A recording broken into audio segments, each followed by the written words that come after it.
Muito bem, estamos de volta com o programa de carrinho e vamos agora para a entrevista da semana.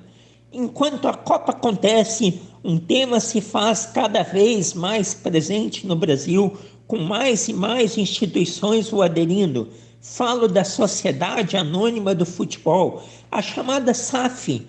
Para entender um pouco mais sobre esse modelo de negócio, suas implicações e o que se pode esperar de seu futuro, temos aqui o especialista em direito desportivo, Rafael Barbieri. Boa tarde, Rafael. Que prazer em ter você aqui no programa de carrinho. Boa tarde, pessoal. É um prazer estar aqui nesse programa, participar aqui com vocês. Espero poder ajudar a solucionar algumas dúvidas aí do pessoal que está ouvindo a gente, tá bom? Perfeito. E para a gente começar a bater o nosso papo, te apresento aos nossos ouvintes, Rafael, fale um pouquinho sobre a sua formação e a fundo, o que é a chamada SAF, para quem nunca parou para analisar. Bom, eu sou advogado formado, pós-graduado em Direito Desportivo e Direito Tributário. Atualmente estou cursando um Master em International Sports Law no ISD de Madrid, né? Trabalho há mais de 9 anos com Direito Desportivo e atualmente sou sócio do CCLA Advogados, coordenador da área de Direito Desportivo. A SAF nada mais é do que um modelo jurídico específico para adoção do clube-empresa, né? Então, na verdade, a existência dos chamados clubes-empresas, a gente já verifica isso há muito tempo no mercado brasileiro, mas eles nunca foram muito explorados porque era o clube que se adota uma empresa, em vez da formatação da maioria dos clubes do Brasil, que são associações, ele passa a ter uma tributação das suas receitas, o que torna uma forma desvantajosa. A SAF foi uma criação jurídica, a criação de um tipo jurídico específico para os clubes que desejam se constituir como empresa, né? Então, criou-se a Sociedade Anônima do Futebol. A gente já tinha a figura da Sociedade Anônima, das sociedades de responsabilidade limitada, etc. E criou-se um tipo jurídico específico para os clubes de futebol que desejem se transformar em empresa ou serem criados como empresa já, né? A adoção da SAF não é uma obrigação, né? Inclusive os clubes ou as pessoas que desejem montar clubes também não são obrigados a constituir um clube-empresa no formato de SAF, eles podem adotar os outros tipos jurídicos que existem, mas a SAF se tornou muito mais vantajosa em razão do regime de tributação específica criado junto com esse tipo jurídico. Bom, e a gente vai falar de cada caso em seguida, mas com o seu conhecimento de forma geral, a SAF é, portanto, um bom negócio para uma instituição. A questão da SAF, obviamente, ela foi criada ali para, primeiramente, criar mecanismos para os clubes que têm uma dívida alta conseguirem equacionar essas dívidas com seus credores, né? Então, a principal motivação na criação da SAF foi justamente isso, né? Falar que ela é uma forma, um bom negócio para uma instituição, uma forma vantajosa, é complicado porque a gente não pode generalizar, né? Assim, para os clubes super endividados que têm mercado e que desejem atrair investidores, essa forma, a SAF com certeza é a melhor opção, né? Na verdade, entendo que depois da criação desse modelo jurídico é a única opção para que investidores sérios investam no futebol, porque só assim eles vão poder ser donos de clubes, vão poder explorar a atividade e receber os dividendos ali, o resultado dessa exploração, tá? Mas, assim, existem casos e casos. Então, a definição se é a melhor forma ou não, vai depender do caso a caso, mas com certeza é um mecanismo muito interessante e que vai sim mudar bastante o cenário do futebol no Brasil. Pois é, por exemplo, agora já não pode mais investidor ter percentual de jogadores. Então, é uma restrição que mais favorece ainda o investidor que queira colocar dinheiro no futebol de forma honesta, de que esse tipo de entrada seja por meio da SAF. Então, ela parte da origem de um clube que precisa pagar contas.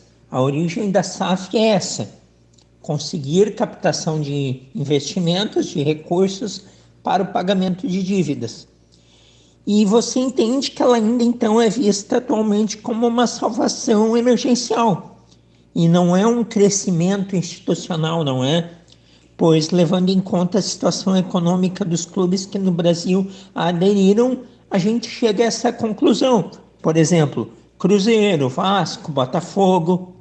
Sim, esses clubes em que adotaram a SAF, né, esses exemplos como Cruzeiro, Vasco, Botafogo, eles adotaram justamente porque já estavam com a corda no pescoço e tinha uma situação de dívida impagável, né? Mas eu não vejo isso como um limitador ali, ou o único motivo para a adoção, né? Como uma salvação emergencial. E sim, eu vejo que foi uma mudança talvez de mentalidade, ou pelo menos de quem estava ali no momento no controle dessa associação, né? Dessas associações, desses clubes.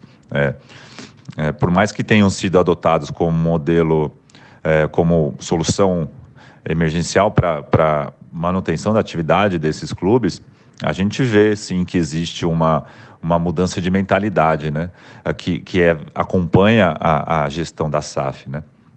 Justamente porque os sócios, os acionistas, né, da SAF, podem perder dinheiro, podem ser responsabilizados pelos prejuízos, diferente do que acontece hoje na associação. Então, por exemplo, a gente vê o Cruzeiro, a mudança de mentalidade, de gestão, uma gestão responsável e controlada financeiramente, que deu resultados na esfera esportiva. O Botafogo também está adotando essa gestão responsável, né? E coisas que a gente nunca viu no futebol, né? Por exemplo, o Botafogo criou um plano de cargos, carreiras e bonificação variável para todos os colaboradores e não só para o time, né? Para a equipe, comissão técnica. O que nunca aconteceu no país, ou pelo menos não foi divulgado, né? Então eu acho que a porta de entrada das SAFs nesses clubes, sim, foi para a solução da dívida e da manutenção da atividade, mas eu acho que o que acompanha a SAF passa por uma mudança de pensamento em relação à gestão e controle, e que está sendo implementado. Com certeza, a gente tem percebido uma gestão muito mais profissional e também tem muito da competência e da seriedade das pessoas que estão à frente das SAFs que a gente tem visto atualmente.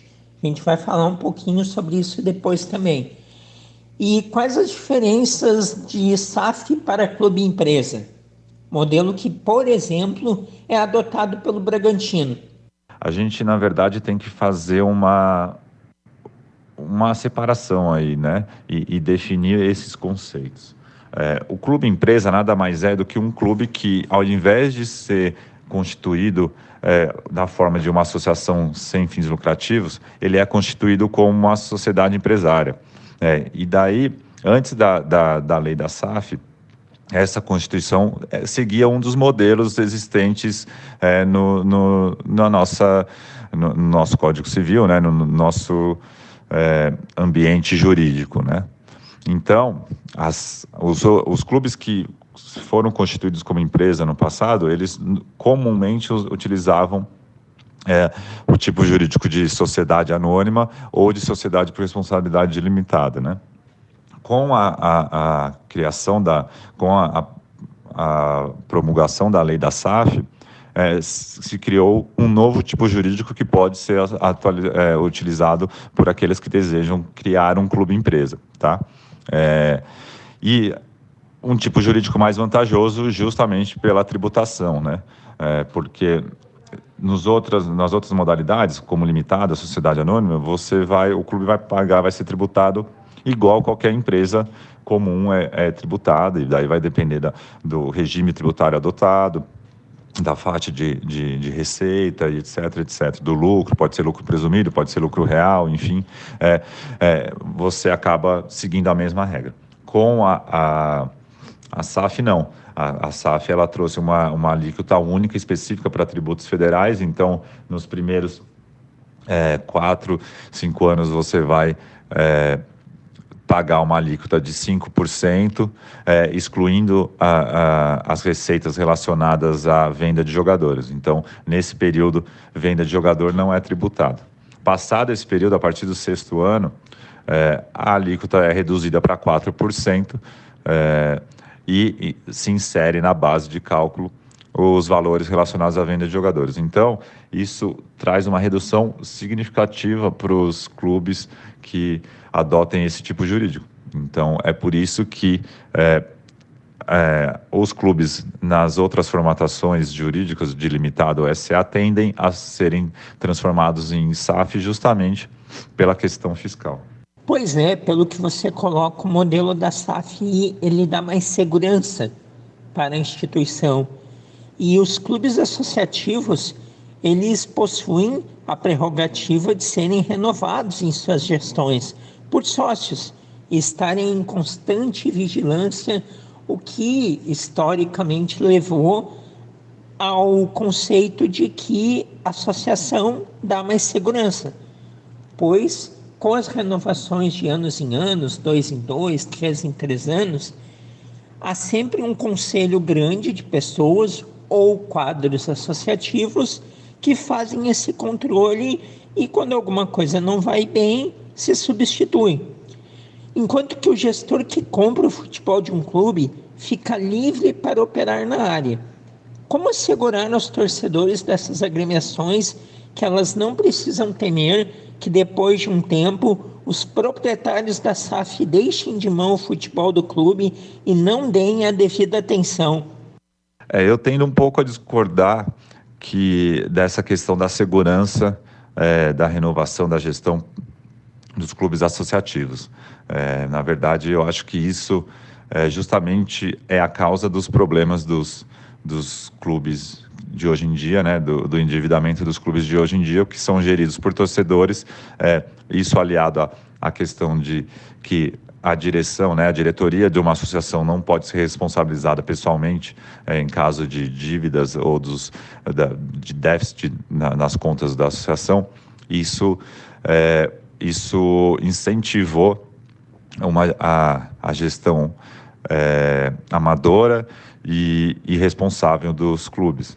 Então, os diretores estão unicamente preocupados que o time de coração tenha ganhos esportivos, não se preocupando com a gestão das receitas e dos custos da associação. Então, por sua vez, né, na verdade, a SAF muda todo esse cenário, porque a segurança que o torcedor vai ter é justamente de que o clube tem um dono. E esse dono, por ter uma empresa, a SAF ser uma empresa, ele pode ser responsabilizado, ele pode ter prejuízo financeiro e responsabilizado com seus bens em caso de dívidas da SAF, enfim, em descumprimento das obrigações. Então, a segurança do torcedor é justamente essa. Agora, o dono da SAF e os diretores, quem administra a SAF, pode ser responsabilizado pessoalmente. E isso, por si só, já traz uma segurança de que o clube não vai ser deixado de lado, né? O clube não vai... a gestão não vai ser irresponsável, não vai ser irregular, eles vão ter que fazer essa gestão responsável e organizada justamente para ter retorno dos seus investimentos. Se vai ter retorno ou não, já é outra história, porque mesmo no modelo de SAF, a gente vê vai seguir o mesmo padrão de mercado. Existem empresas que dão certo e existem empresas que não dão certo. A SAF é a mesma coisa. Vão existir SAFs que dão certo e vão existir SAFs que não dão certo. E isso não tem nada a ver com o próprio modelo jurídico, mas sim a capacidade de gestão dos proprietários das empresas. Sem dúvida. Estamos aqui conversando com Rafael Barbieri, especialista em direito desportivo, batendo papo sobre a SAF, a Sociedade Anônima do Futebol. E, Rafael, o que motivaria um clube bem estruturado financeiramente, como, por exemplo, o Flamengo, a, em um hipotético futuro, se tornar SAF? Olha, no caso do Flamengo, e a gente pode falar do Palmeiras também, acho que a única hipótese, ou pelo menos a que eu vislumbro agora, de um clube desses decidir se tornar SAF, seria justamente para captar mais investidores, mais investimentos, né? Captar investimentos privados para expandir ainda mais a sua capacidade financeira e consequentemente, a capacidade de investimentos no futebol. Mas entendo que esses clubes se forem tornar-se SAF, serão os últimos, né? A gente vai ver muitos clubes, como a gente já vem vendo, clubes que estão numa situação financeira complicada, que precisam sanear suas contas para manter o nível esportivo. Esses são os primeiros que vão adotar esse tipo jurídico. Eu acho que no futuro, e seguindo essa tendência de criação de SAF, de transformação dos clubes em SAF, os clubes que já tenham sido transformados e que captaram investidores, que têm investidores externos, vão ver um retorno esportivo, vão ter uma diferenciação esportiva dos demais. E eu acho que é isso que pode motivar os demais clubes a adotarem esse modelo. Pois é, isso é algo que eu venho colocando sempre nos espaços que eu tenho. O que surgiu como uma necessidade, algo para resolver problemas de momento de clubes de futebol, a longo prazo a gente vai ter uma noção maior da consequência que vai trazer. E, inclusive, clubes que estão muito bem, que não necessitam de SAF hoje, precisam estar atentos, pois ali na frente os ganhos de quem adquiriu a SAF, de quem aderiu a ela, podem ser tão grandes que mesmo o clube saudável financeiramente sem uma SAF vai precisar dela para poder subir de patamar. Nesse sentido, do que você acompanha aqui no Rio Grande do Sul, da dupla Grenal, com suas peculiaridades e conservadorismo, é possível imaginar ela algum dia sendo SAF ou teria que mudar muito o cenário do futebol brasileiro? Olha, eu acho assim que a SAF está aí na mesa para todos os clubes, né? A gente não pode descartar essa possibilidade de nenhum clube adotar esse modelo. Nesses clubes grandes, principalmente, Grêmio, Internacional, mas não só eles, Corinthians, São Paulo, Santos, Atlético Mineiro, a adoção desse regime jurídico, a criação de uma SAF, passa por muitas etapas, e etapas complicadas, aprovação de conselho, aprovação de associados, enfim. Eu acho que, sim, a questão do torcedor, né, do associado, da cultura do clube, acho que isso dificultou um pouco. Em relação ao Grêmio Internacional, como todos os outros, eu acho que o que vai pautar a discussão de uma criação da SAF vai ser basicamente a situação financeira do clube em relação a dívidas, né? As dívidas do clube, como está esse endividamento do clube, e também a questão de investidores, tá? De investimentos no futebol. Eu acho que no primeiro momento não vislumbro que eles partam para esse caminho, mas no futuro, se houver um ganho esportivo dos clubes que adotaram a SAF sobre os clubes que não adotaram, eu vejo não só o Grêmio Internacional, mas como a maioria dos outros clubes adotando esse regime jurídico, sim. Correto. E se a gente pegar um horizonte de séries A e B do futebol brasileiro, o percentual de clubes que você imagina se tornando SAF em um período de 5 anos, é possível mencionar? Olha, é difícil quantificar isso em questão de percentual, tá?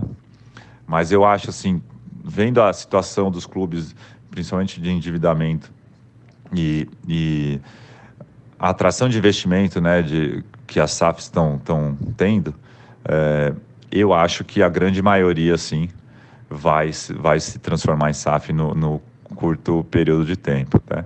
A gente viu o Cruzeiro, que estava há 2 anos, se eu não me engano, na Série B, não estava conseguindo subir, o ano passado quase caiu, e esse ano adotou a SAF, organizou suas contas, organizou sua gestão e foi campeão da Série B com 7 rodadas de antecedência, se eu não me engano, 10 rodadas, não sei ao certo, mas a gente vê que uma gestão responsável e consciente, competente, trouxe um reflexo no campo e na disputa, né? Então, o Cruzeiro superou em muito seus adversários, né?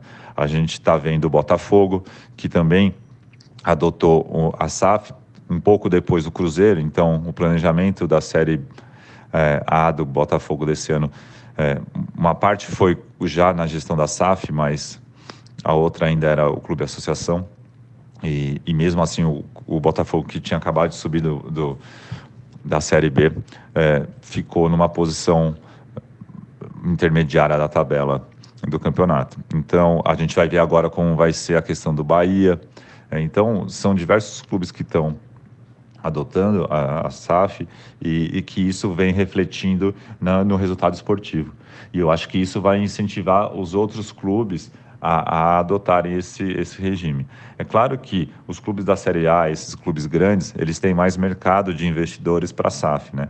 Isso também pode influenciar bastante no percentual de clubes que vão adotar esse regime. Mas eu vejo que acho que é o caminho para a grande maioria dos clubes da Série A e da Série B.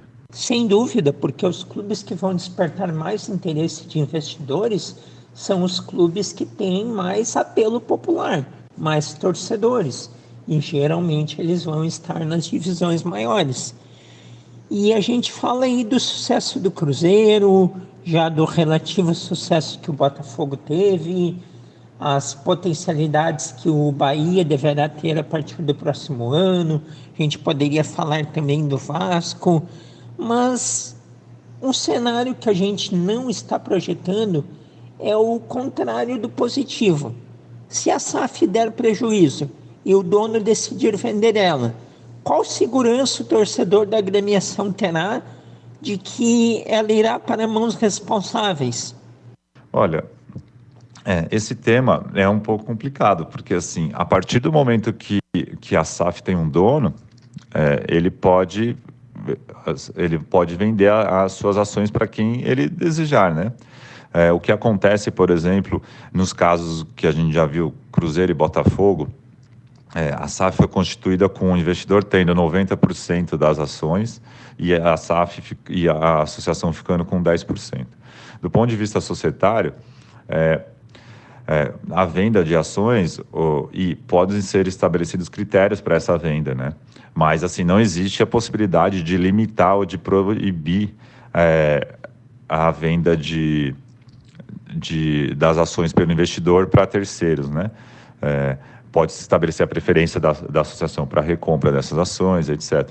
Agora, a partir do momento que a associação não queira comprar essas ações, você não pode restringir que o investidor venda.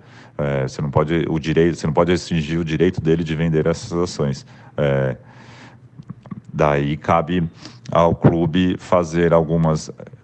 pensar isso previamente, estabelecer alguns mecanismos de controle, mas no final, a venda das ações, o investidor pode vender para quem ele quiser. Bom, como a gente pode perceber, o segredo de tudo é ter responsabilidade na hora de fechar um negócio, ainda mais de um tamanho como esse, que envolve milhões e milhões e principalmente a paixão de torcedores, não é? E algo que é importante já nesse final, encaminhamento final de entrevista, é a gente especificar bem as diferenças do modelo de SAF em um clube grande para um clube pequeno.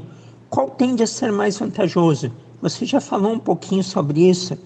E você entende que a SAF, com o sucesso imediato no Cruzeiro, deu mais confiança para quem estuda essa possibilidade? Olha, na verdade, a diferença, o modelo jurídico é o mesmo, né? Não existe uma diferença para um clube grande e para um clube pequeno. O que a gente vai verificar na prática é, primeiro que num clube grande, a aprovação de uma SAF, o processo de aprovação até a criação da SAF é mais longo, porque você tem, além dos estudos necessários, você tem que ter a aprovação de conselho, muitas vezes da própria assembleia de todos os associados. Enfim, é um processo mais político, trabalhoso e demorado, tá? Num clube pequeno, que não tem associados, muitos associados, ou clubes que são associações, mas são de investidores, já são investidores, né? Está na mão de investidores e que só os investidores são os associados do clube, isso tende a ser muito mais fácil e rápido, né? E daí... dentro da SAF, você vai ter, obviamente, alguns... nos clubes grandes, onde, por exemplo, a SAF é criada pela cisão do departamento de futebol, e daí o clube, a associação permanece com percentual de ações, né, da SAF, como foi Cruzeiro, Botafogo, etc. Os documentos da SAF, né, o estatuto ou o acordo de acionistas, provavelmente estabeleça critérios bastante detalhados sobre a gestão, sobre o controle, sobre o que o investidor detentor da maioria do capital social pode fazer, não pode. Então, devem ter sido estabelecidos mecanismos de gestão, de controle interno bem detalhados, né? No clube menor, acaba não sendo feito isso, justamente porque muitas vezes já é gerido por investidores, enfim, não tem associados, então a SAF acaba sendo mais simples, tá? Mas não vejo nem... Os dois têm vantagens e desvantagens. Eu vejo, do ponto de vista de atração de investimentos, a SAF como o único modelo possível a ser adotado, né?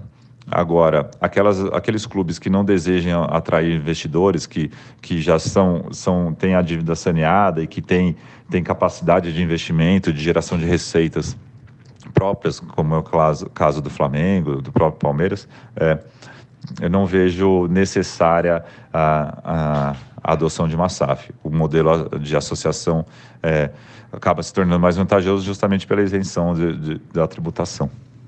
Sim, que eu entendo que o sucesso do Cruzeiro... O Cruzeiro foi a primeira SAF, né? Então, esse sucesso, que não é pelo modelo de SAF, né, por si só, o modelo de SAF não vai resolver todos os problemas do futebol brasileiro, né? Mas ele é um mecanismo que, com ele, atrai uma gestão mais eficaz e eficiente, justamente pelo interesse de quem está por trás em obter lucro, proteger seus investimentos e proteger e evitar que tenha reflexo na sua esfera patrimonial pessoal, né? Então, essa gestão mais eficiente é que está dando resultado. E a SAF traz isso com ela. Pressupõe-se, né, que a adoção de uma SAF, principalmente com a entrada de investidores, né, que não são do mercado do futebol, mas que desejam investir no mercado do futebol, muitas vezes investidores profissionais, isso traz uma gestão mais eficiente e que resulta no ganho esportivo. Então, eu acho que o ganho esportivo, o sucesso esportivo da SAF é que fez com que outras outros clubes se interessassem por estudar esse modelo como forma de equacionamento do passivo e atração de investidores. E eu acho que isso é uma tendência que a gente vai ver nos próximos anos, porque conforme mais clubes forem adotando a SAF, e caso esses clubes tenham sucesso esportivo, vai ficar mais evidenciado que o modelo de SAF faz sentido. Então, eu acho que sim, o caso do Cruzeiro foi um chamariz ali e chamou a atenção dos demais clubes para estudar esse tipo jurídico e essa forma de transformar o clube, né? Com certeza.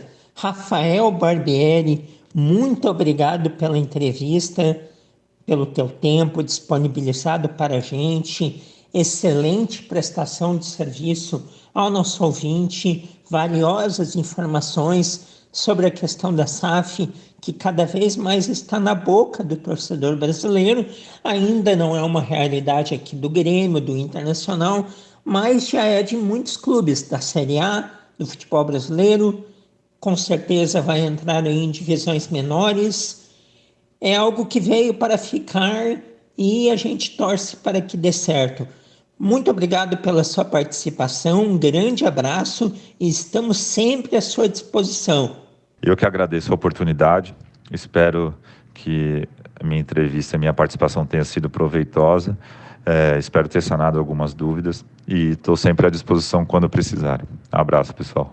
Valeu, este foi Rafael Barbieri, especialista em Direito Desportivo, a entrevista desta semana.